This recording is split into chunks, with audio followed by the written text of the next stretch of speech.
me balance was my mom. She would always be there for the few times that I would have gone to her, even if it's just to empathize with me. My mom is a gem. Even though there are the moments, with her where, just like any other parent, would have the little tit for tat, as they say, but they were very, very, very few in comparison to my dad. Whew, child. Anyhow, mommy, I love you. Mwah. Mind you, she also would always be the one to commune for me and my sister to get a little leeway, somewhat, to a social life. The social life that we were supposed to be entitled to, yes, that social life. So fast forwarding a bit to adult stages. I was now working, finished school and working, and I was going to part-time college. The shenanigans continued.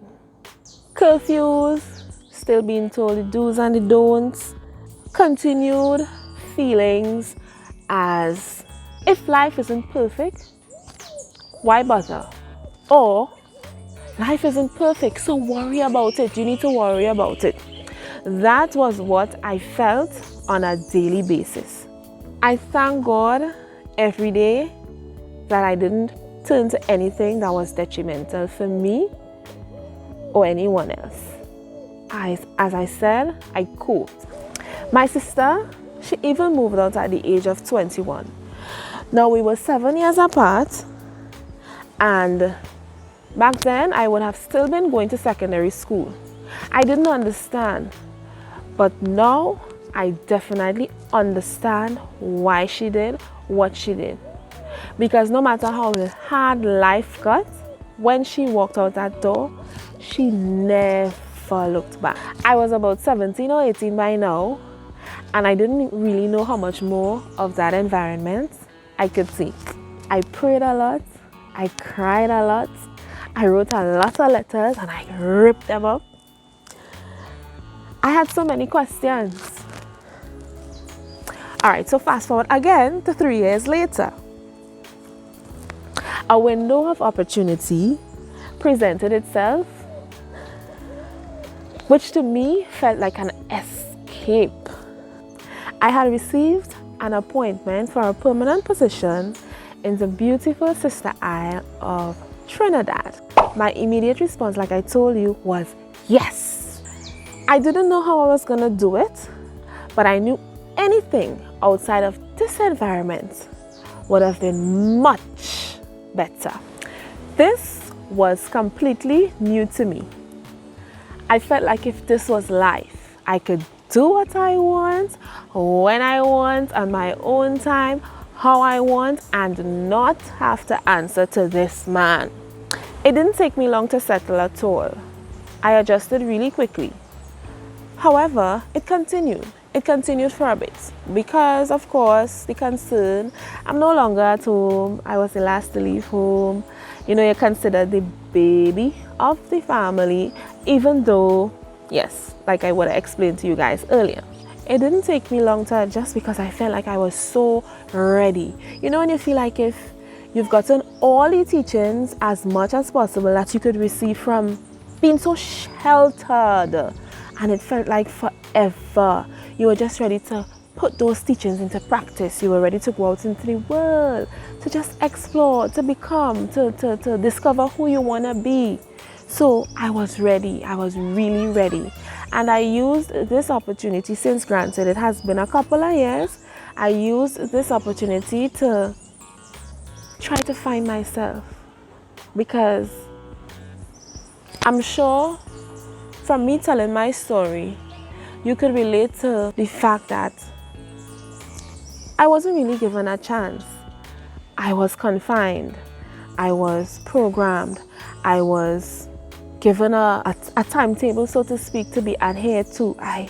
It was just, you couldn't have a sense of self. And I used this time. Of course, it would have taken some time to get out of my system, because I felt like if now I was more programmed. So I had to rewire my brain, my movements, my thinking, my demeanor, my disposition, my thinking most of all, because you know they say everything starts in your mind. Now I even took a while before I was able to grasp that, because he brainwashed me into thinking so much that if life isn't perfect, you need to complain about it. If things don't go right, you need to worry about it. And I had a battle. I had a war. I encountered people where they would question things. I would ask a lot of questions also, because, like I told you, deep down inside, I knew there was more to life than what I grew up knowing. All in all, I'm grateful. I'm grateful now because I'm a changed individual. I've grown to understand a lot more to life. I've even forgiven him because I realized what he taught me is what he knew, is what was taught to him. So we can only transfer what we know. Even though I tried on many occasions to plead with him that all I want is his support to be who or whatever I want to be, that was basically null and void. I've come to accept it, and now, even if it is I have to love him from a distance, so be it. I love him unconditionally now. I'm a different individual now. I've grown, I've changed, and I love the woman that I'm becoming. And there are a lot of things that I could say thanks to him for. Because I've come to accept what took place in the past, it made it a little easier for me to deal with. Now, this is where my inspiration came from. We're paying attention to men, or paying more attention to men, I should say, is concerned. Men have a lot of past traumas that they project onto persons that they love unknowingly. This is where Discover Me came from. This is why I wanted to create that space, or that safe space, I should say, for men to share what troubles them. Because like I said, society has already brainwashed us into thinking the idea of men expressing emotions is a form of weakness, which is what caused all of what took place, why I had to experience what I experienced.